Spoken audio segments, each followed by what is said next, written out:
दोस्तों, हमारी सीरीज चल रही है केनेथ एंडरसन की book the tales from Indian jungles और उसकी अगली स्टोरी है the Lakkavalli man eater.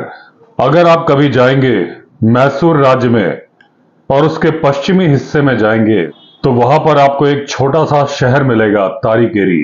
वहां पर आपको दो मोटरेबल रोड्स मिलेगी जिनमें आप जा सकते हैं। यह शहर से कोई ज्यादा दूरी पर नहीं है। अगर आप यहां पर रुके, गांव वालों से बातचीत की तो आपको बहुत सारी कहानियां सुनने को मिलेंगी टाइगर के बारे में। इन दो रोड्स में से एक रोड दक्षिण दिशा की तरफ जाती है और जब यह रोड जाती है तो एक मोड़ लेती है और वो मोड़ लेती है लिंगा ढल्ली गांव के पास से। और वहां पर घोड़े की नाल के आकार का पहाड़ है जिसे बोलते हैं बाबा बुदान। जब यहां से ढाल नीचे उतरती है तो एक छोटा सा गांव आता है जिसे बोलते हैं संतावेरी और ये रोड आगे चली जाती है चिकमंगलूर की तरफ जो कि है 20 मील की दूरी पर। अब जो दूसरी रोड है वो उसी पहाड़ में से यानी कि बाबा बुदान में से उत्तर दिशा की तरफ जाती है। अब जब वो रोड आगे जाती है तो दो छोटे गांव आते हैं, एक का नाम है लक्कावल्ली और दूसरे का नाम है उम्बले बाइल। और इसके बाद ये रोड आगे चली जाती है भद्रावली की तरफ जो कि तारिकेर से 10 मील की दूरी पर है। अब जो मैंने बताई आपको ये दोनों रोड, ये रोड और जो टाइगर का ट्रेल है जिससे टाइगर पहाड़ को क्रॉस करता है, ये आपस में एक रिंग बनाते हैं। यहीं पर एक छोटा सा गांव है संतावेरी और एक दूसरा गांव है लालबाग। ये दोनों गांव टाइगर के लिए कुख्यात है। अब जो कहानी आप सुनने जा रहे हैं ये संतावेरी गांव के पास की है जो कि 4500 फीट समुद्र तल से ऊंचाई पर स्थित है। यहां बहुत सारी चट्टानें हैं, बहुत ही घना जंगल है और पहाड़ भी है। अब अगर एरियल डिस्टेंस देखेंगे तो यहां से लालबाग का डिस्टेंस होगा करीब 35 किलोमीटर, यानी कि टाइगर जब चलता है तो उसके लिए डिस्टेंस है 35 किलोमीटर। हम आप जब चलेंगे तो रोड से जाएंगे, हमारे लिए डिस्टेंस ज्यादा होगा।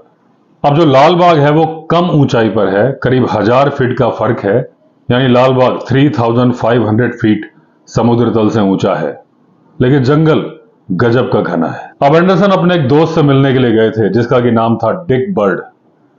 वो पोस्ट मास्टर था संतावेरी में, लेकिन इलाके का जाना माना शेर का शिकारी यानी टाइगर हंटर था। और कमाल की बात यह कि उसने जितने भी टाइगर मारे थे वो 12 बोर की शॉटगन से मारे थे। लोग कहते हैं कि शॉटगन से टाइगर मरता नहीं है, टाइगर को मारने के लिए राइफल चाहिए, लेकिन उसने मारे थे। और जब एंडरसन गए उनके दोस्त डिक बर्ड ने एंडरसन से कहा, जॉक तुम्हें मालूम है एक टाइगर इस इलाके में आ गया है जिस इलाके को बोलते हैं केमानगुंडी। केमानगुंडी वो इलाका था जो कि संतावेरी और लालबाग के बीचों बीच था। डिक बर्ड केनेथ एंडरसन को हमेशा जॉक कह के बुलाते थे क्योंकि इन्होंने जंगल जंगल घूमा था, अलग अलग इलाकों में शिकार किए थे। तो एक तरह से इनके दोस्त कभी इनको जैकिल बुलाते थे, कभी हाइड बुलाते थे, जिसकी जो मर्जी वो नाम। कोई बोलता था जॉक, कोई बोलता था स्कॉची, कोई बोलता था स्कॉच, कोई बोलता था एंडी, कोई बोलता था केनेथ, कोई बोलता था केन, कोई बोलता था केडीएस।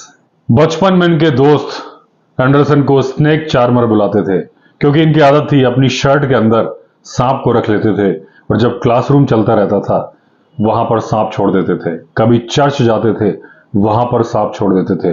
कुल मिलाके बड़े खुराफाती थे और कुटने लायक थे।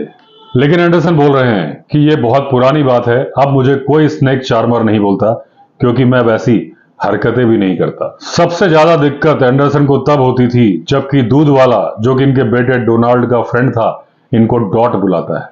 अब ये बोल रहा है मुझे डॉट क्या समझ के बुलाता है नहीं मालूम, पेन का डॉट इतना छोटा सा होता है, मैं इतना बड़ा हूं, पता नहीं क्यों डॉट बुलाता है। तो एंडरसन बोलते हैं कि मेरे इतने नाम रख दिए गए हैं कि कई बार जब मेरा नाम बुला लिया जाता है तो मैं इधर उधर देखता हूं कि किसको बुलाया जा रहा है, फिर मुझे याद आता है अरे ये तो मेरा ही नाम है। लेकिन एंडरसन बोलते हैं चलिए मुद्दे पर आते हैं। डिक ने जो सवाल पूछा उस पर मैं सवाल आपको दोबारा याद दिला दूं। उन्होंने कहा क्या तुमने उस टाइगर के बारे में सुना है जो इस इलाके में घूम रहा है?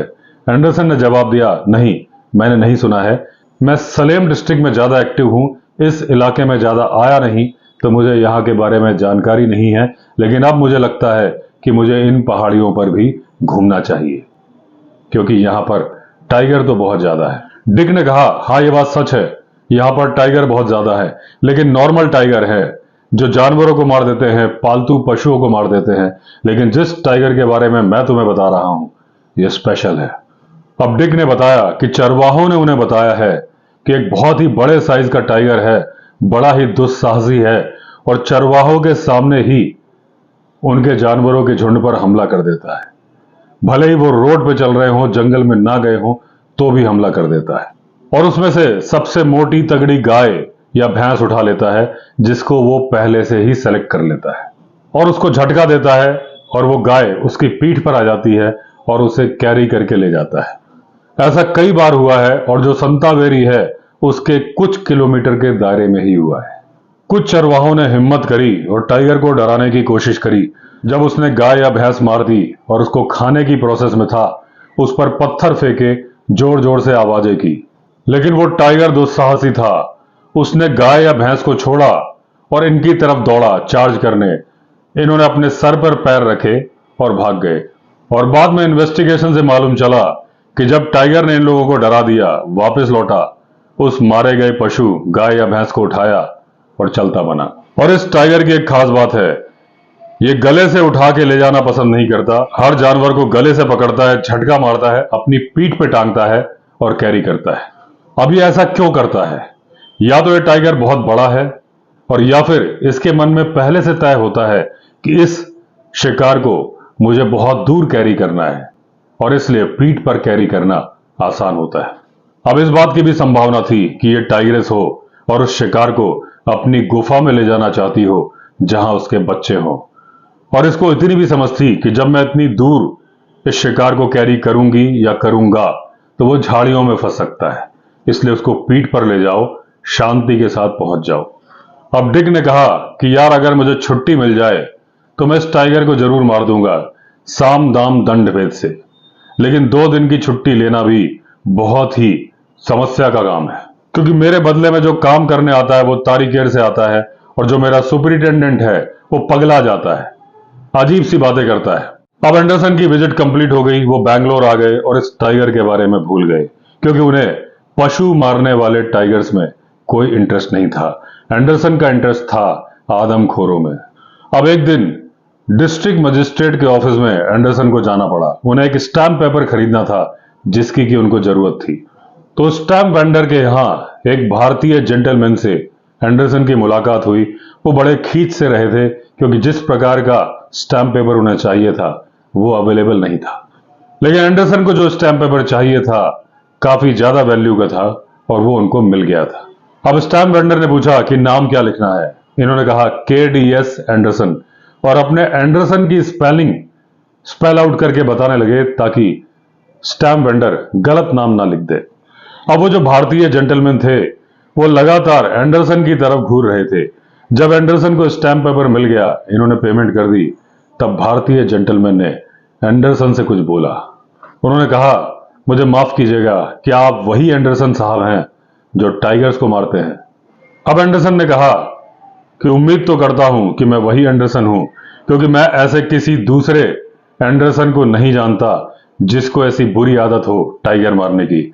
हालांकि मेरा बेटा भी एंडरसन है और वो भी टाइगर मारता है। अब उस आदमी ने अपना परिचय दिया, बोला, मेरा नाम है वेंकट सुब्बा राव, मैं असिस्टेंट इंजीनियर हूं लक्कावल्ली गांव के पास जो डैम बन रहा है उसमें। तो मिस्टर सुब्बा राव ने कहा कि जैसे ही वेंडर ने आपका नाम एंडरसन बोला, मेरे कान खड़े हो गए, क्योंकि मुझे आपकी बहुत जरूरत है। सर, आपको आना चाहिए लक्कावल्ली। बोले, सर आप आइए, मेरे गेस्ट बन के आइए, हमारे पास काफी बड़े क्वार्टर्स हैं, आपके रहने में कोई दिक्कत नहीं होगी, आपके स्वागत सत्कार में कोई दिक्कत नहीं होगी और मैं पूरा इंतजाम कर दूंगा कि आप मैन ईटर को मार पाए। एंडरसन ने कहा, मैन ईटर? मैन ईटर कब से आ गया वहां पे? तो सुब्बा राव जी ने कहा, आपको मालूम नहीं है कि वहां पर एक मैन ईटर है? 3 दिन पहले तो अखबार में भी खबर छपी थी। चलिए हम साथ में कॉफी पीते हैं, कॉफी पीते पीते मैं उसके बारे में आपको बताऊंगा। वहीं पास में एक रेस्टोरेंट था जिसका नाम था टिफिन रूम और डीएम के ऑफिस से वो ज्यादा दूरी पर नहीं था। और फिर हमने 1 कप कॉफी नहीं पी, कई सारे कप कॉफी पी ली जब तक ये कहानी सुब्बा राव जी ने मुझे सुनाई। एक बहुत बड़ा टाइगर जो तारिकेड़ से जो रोड जाती थी बाबा बुदान वाले पहाड़ पर, वहां पर आया। लक्कावली गांव से होते हुए निकला, पहुंच गया भद्रावती। इसने बहुत सारे पशु मारने शुरू किए, झुंड से चुरा लेता था और सड़क के किनारे ही उन्हें मार देता था। उसके बाद अपनी पीठ पर जानवर को कैरी करता था। अगर कोई चरवाहा उसे डराने की कोशिश करता था, ये उल्टा उसे डरा देता था, जोर जोर से दहाड़ के या ग्राउल करके। उसके बाद अपने शिकार को लेकर चला जाता था। लेकिन अभी तक उसने किसी चरवाहे को नहीं मारा था। बार बार जब उसने चरवाहे को भगाया लेकिन कुछ किया नहीं, तो चरवाहों में भी थोड़ी हिम्मत ज्यादा आ गई। वो भी दुस्साहसी हो गए। उन्हें मालूम था कि ये केवल भगा देता है, मारता नहीं है। उधर टाइगर भी कुछ ज्यादा ही गुस्सा हो रहा था। वो मन ही मन सोच रहा था कि यार तुम्हारी हरकतें बहुत ज्यादा बढ़ती जा रही हैं और तुम लोगों ने मेरी नाक में दम कर रखा है। अब एक दिन की बात है, टाइगर एक मोटी गाय को अपनी पीठ पर लेके जा रहा था। एक चरवाहा जिसे कुछ ज्यादा ही गुस्सा आ गया था, अपनी दराती लेके उसकी तरफ भागा और उस पर फेंकी दराती। अब टाइगर ने गाय नीचे रखी, जोर से दहाड़ते हुए उस चरवाहे की तरफ भागा। उसे पूरी उम्मीद थी कि यह चरवाहा डर के भाग जाएगा, जैसा कि अभी तक चरवाहे करते आए हैं। अब वो आदमी उस जगह से हिला नहीं। टाइगर ने अटैक किया। अब वो क्यों नहीं हिला, उसके दो कारण हो सकते हैं। या तो वो डट के सामना करना चाहता था, और या फिर वो फ्रीज हो गया था डर की वजह से। बाकी साथी भागे, वो भाग ही नहीं पाया। क्या हुआ मिस्टर सुब्बा राव को नहीं पता, क्योंकि वो वहां पर थे नहीं। बस ये मालूम है कि टाइगर ने पहले उस आदमी को खाया, उसके बाद वो गाय भी उठाई, उसको लेकर भी चलता बना। अब ये खबर आग की तरह से चारों तरफ फैल गई। उसके बाद जब टाइगर किसी जानवर को मारता था, कोई भी चरवाहा ना तो उसे डराने की कोशिश करता था, ना पत्थर मारने की कोशिश करता था। अब जैसे ही वो किसी पशुओं के झुंड पे हमला करता था, चरवाहे पहले ही भाग जाते थे और वो पोलाइटली उस जानवर को लेकर चला जाता था। यानी गुर्राता भी नहीं था कि भाई तुम चले गए अपने रास्ते, मैं जा रहा हूं अपने रास्ते। लेकिन कुछ दूरी वाले चरवाहे, जिन्हें अभी तक ये नहीं मालूम चला था कि इसने एक आदमी को मार दिया है, वो अपनी पुरानी टेक्निक आजमाते रहे। यानी जब टाइगर उनके जानवर को मारता था, चिल्लाते थे, पत्थर मारते थे, टाइगर को डराने की कोशिश करते थे। लेकिन अब टाइगर को मालूम चल चुका था कि ये चरवाहों में दम नहीं है, ये कितने हेल्पलेस होते हैं और कितनी आसानी से मर जाते हैं, क्योंकि उसके पास पुराना एक्सपीरियंस था। अब उसने एक के बाद एक दो आदमी मार दिए। एक तो संतावेरी के पास में और एक केमानगुंडी के पास में। उसने एक के बाद एक आदमी मार दिए, तीन। दो आदमी मारे संतावेरी के पास में, एक मारा केमानगुंडी के पास में। अब इस टाइगर ने उन तीनों आदमियों को खा लिया था। और उसके बाद कमाल की बात यह है कि वो शिकार जो पशु मारा था, उसको छोड़ गया था। इसके पहले उसने आदमी मारा जरूर था, खाया भी था, लेकिन उस जानवर को भी ले गया था जिसको उसने मारा था। लेकिन अब केस ये था, आदमी मारने के बाद जानवर छोड़ दिया था। यानी उसका इरादा अब साफ था कि अब उसे जानवर नहीं चाहिए थे, उसे चाहिए थे आदमी। अब एक और ट्रेजेडी होने वाली थी। वो लक्कावली के पास गया टाइगर। वहां पर एक बाप बेटा पशु चराने जा रहे थे। आदमी की उम्र रही होगी 35-40 साल और बेटे की उम्र थी 15 साल। अब बाप बेटा दोनों अपने पशुओं को देख रहे थे। तभी अचानक बेटे की निगाह एक टाइगर के चेहरे पर पड़ी, जो कि झाड़ियों के पीछे से देख रहा था बाप बेटे को। ऐसे ही बाप ने देखा, बाप और बेटा दोनों भागे अपने पशुओं को टाइगर के भरोसे छोड़कर। लेकिन इस बार टाइगर पशुओं के पीछे नहीं भागा, वो डायरेक्ट बाप बेटे की तरफ भागा। अब बाप बेटा दोनों भाग रहे थे। हालांकि बेटा तेज भाग रहा था, लेकिन टाइगर उसी की तरफ भागा और उसके ऊपर कूदने वाला था। बाप ने देखा और वो भागता ही रहा जब तक वो गांव पहुंचकर बेहोश नहीं हो गया। तब गांव वाले सुब्बा राव जी के घर गए और उनसे हेल्प मांगी, लेकिन सुब्बा राव जी के पास कोई बंदूक नहीं थी, तो वो मदद कर नहीं पाए।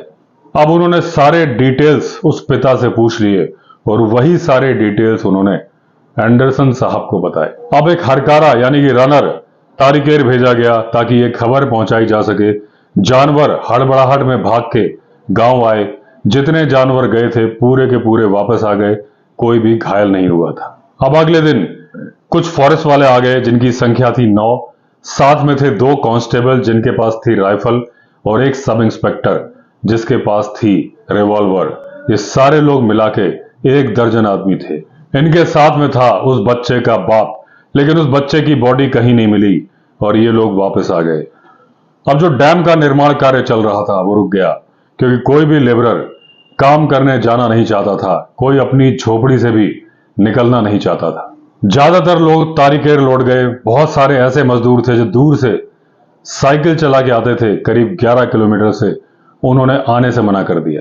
जो लोग राशन पानी सब्जी लेके आते थे डैम के टेक्निकल स्टाफ के लिए, उन्होंने भी आने से मना कर दिया। अब खाना भी नसीब नहीं हो रहा था, यानी कि अब भूखे मरने की नौबत आ गई थी जो टेक्निकल स्टाफ था डैम का। अब सुब्बा राव जी ने क्योंकि काम नहीं हो रहा था तो छुट्टी ले ली, आ गए थे बैंगलोर, और जहां उनकी मुलाकात हुई थी एंडरसन के साथ।